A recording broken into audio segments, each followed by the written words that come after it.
Continuando con la serie sobre los personajes hondureños que fueron mencionados por la colombiana Paula Restrepo, ex mujer del paramilitar y capo Carlos Castaño Gil en algunos de sus podcasts. Hoy conoceremos quién es el capitán colombiano al que se hace mención y cómo este terminó recluido dentro del Centro Penal Sanpedrano. El capi que se llamaba Juan Christiansen y Fabio Velázquez, que era el copiloto, un sardino. El capi ya era un señor como de 60 y pico de años. Ellos cayeron con una avioneta, creo que era con 500 kilos de cocaína, no estoy muy segura. Tuvieron que aterrizar como en un manglar, algo así, y los encontraron 3 días después. Lógicamente, pues la policía se robó. Sí. O sea, se cayeron con 500 y reportaron 100. La operación comenzó cuando el día 16 de agosto del año 2010 despegó desde Colombia una avioneta bimotor color blanca, la cual ingresó al espacio aéreo hondureño por La Mosquitia, siendo esta rápidamente detectada por los radares instalados en ese lugar y seguida por un avión tucano de la Fuerza Aérea Hondureña. Alrededor de las 11 de la mañana aterrizó en una pista clandestina de unos 2.500 metros en el ramal del Tigre a orillas del río Ulúa, cerca de Tela, en el departamento de Atlántida, y la pista había sido camuflada con hojas de palma africana, rocas y estructuras portátiles similares a las de una feria. Este predio pertenecía a alguien identificado únicamente como Ciro. Luego llegaron personas desconocidas quienes descargaron 17 fardos con aproximadamente 500 kilos de polvo y cada paquete estaba marcado con la palabra Pocket. Luego los mismos que descargaron dicha mercancía y que habían llegado en lanchas remolcaron la avioneta vacía y la hundieron dentro del río Ulúa. Ya con la mercancía montada en vehículos, estos la trasladaron hacia una propiedad ubicada en la colonia Victoria en el sector López Arellano de Choloma en el departamento de Cortés, donde rápidamente la metieron dentro de una volqueta la cual estaba modificada con compartimientos falsos para ser movilizada, pero esto llegó a oídos del subcomisario de policía Walter Romero Alvarenga, quien es el jefe policial de Choloma. Romero Alvarenga ordenó a elementos Cobra dar seguimiento a la volqueta Mac y a un Peacock Tacoma quien acompañaba la mercancía, logrando minutos más tarde la detención tanto de la volqueta como del Tacoma y todos sus tripulantes. Al momento de inspeccionar los vehículos se detectó que el Peacock tenía mucho lodo en su interior, por lo que se presume que en él se había sacado la mercancía de la avioneta aterrizada a orillas del río Ulúa. Pero al momento de inspeccionar la volqueta, los policías descubrieron que debajo del cajón se encontraba muy bien oculto una gran cantidad de paquetes de polvo, la cual fue reportada rápidamente a sus superiores, por lo que las autoridades detuvieron a José Luis Castillo, de 34 años de edad, quien conducía la volqueta,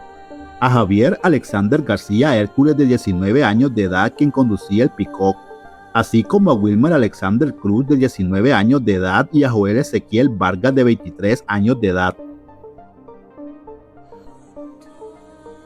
Mientras tanto, los dos pilotos colombianos quienes habían llevado la mercancía de su país habían sido llevados por estos mismos sujetos a un hotel de Choloma, donde estuvieron hospedados hasta que pudieran ser sacados del país. Pero tras la captura de los transportistas y de la mercancía, estos habrían revelado a las autoridades quiénes eran y dónde se encontraban los pilotos, siendo estos capturados dentro del hotel la noche del viernes 17 de agosto del 2010, y estos eran Juan de Jesús Christiansen Vélez, de 57 años de edad, y su copiloto Fabio Andrés Vázquez, de 26 años de edad, quienes fueron puestos ante los tribunales de justicia, siendo enviados a prisión preventiva mientras se les realizaba su juicio.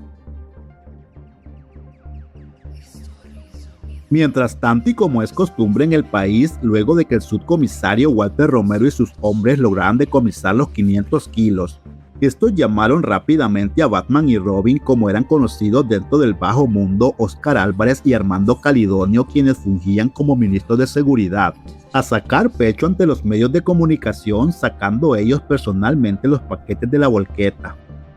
Álvarez Guerrero dijo en rueda de prensa que a Walter Romero le habían ofrecido $10,000 por cada uno de los detenidos que dejara en libertad, haciendo la suma de $40,000. Pero este subcomisario se negó y prefirió retener tanto la mercancía como a los sujetos,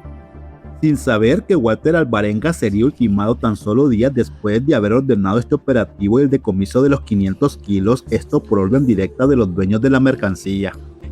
Llegaron los pilotos de una también cuarto privado y todo, pero se estaban matando entre los dos allá, y el problema que tenía el Capi era que le estaba metiendo duro a la droga y al trago. Entonces ya el Capi empezó a gastar plata y la familia dijo no le mandamos más, y el Capi quedó endeudado con todo el mundo. Al día siguiente, y para poder sacar la avioneta del río Ulúa para ver si habían quedado más paquetes de mercancía y otras evidencias, llegó un equipo de buzos de la Fuerza Naval y maquinaria pesada al rescate del avión, donde uno de los buzos y alférez de la naval de nombre Jorge Alberto Mejía Díaz, originario de la Masica Atlántida, falleció dentro del río. Según información, el buzo quedó atrapado con su cuerda de seguridad en la avioneta encontrada en el río Ulúa, y se conoció que los buzos se lanzaron en las profundidades del agua, sin tanques de oxígeno, solo amarrados con un lazo en la cintura. Para el día 21 de agosto de ese mismo año, los 500 kilos fueron incinerados en el crematorio municipal bajo la supervisión de una jueza del Ministerio Público. Aunque conociendo los antecedentes de las Fuerzas Armadas y la Policía Nacional, nunca se sabrá con seguridad si lo que quemaron fue el verdadero polvo o fue cambiado por harina, como ya es costumbre en las gloriosas Fuerzas Armadas del país. Una institución que ha sido, en primer lugar, para defender ha sido instituida para defender la integridad territorial, la soberanía nacional, pero también coadyuvamos esfuerzos con nuestra hermana institución, que es la Policía Nacional, y vamos en apoyo en ese combate que es el narcotráfico.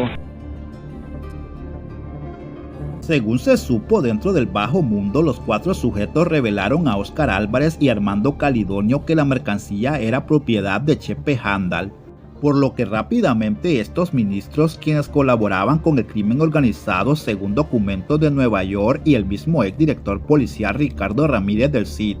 estos se comunicaron con Chepe Handal para preguntarle si la mercancía incautada por Walter Romero era de su propiedad, a lo que Chepe Handal negó rotundamente, asegurando a Óscar Álvarez y a Calidonio que esos 500 kilos eran propiedad del Rojo y que él no tenía nada que ver con ello. Armando Calidonio, quien era socio de Don H, según se detalla en los documentos publicados en su juicio, llamó rápidamente a Héctor Emilio para decirle que esa mercancía no era de su propiedad, ante el temor de terminar como el diputado liberal Mario Fernando, pues Calidonio ya conocía lo despiadado que era Don H, y este le informó que Chepe Handal le aseguró que esa mercancía era de su lugarteniente el Rojo.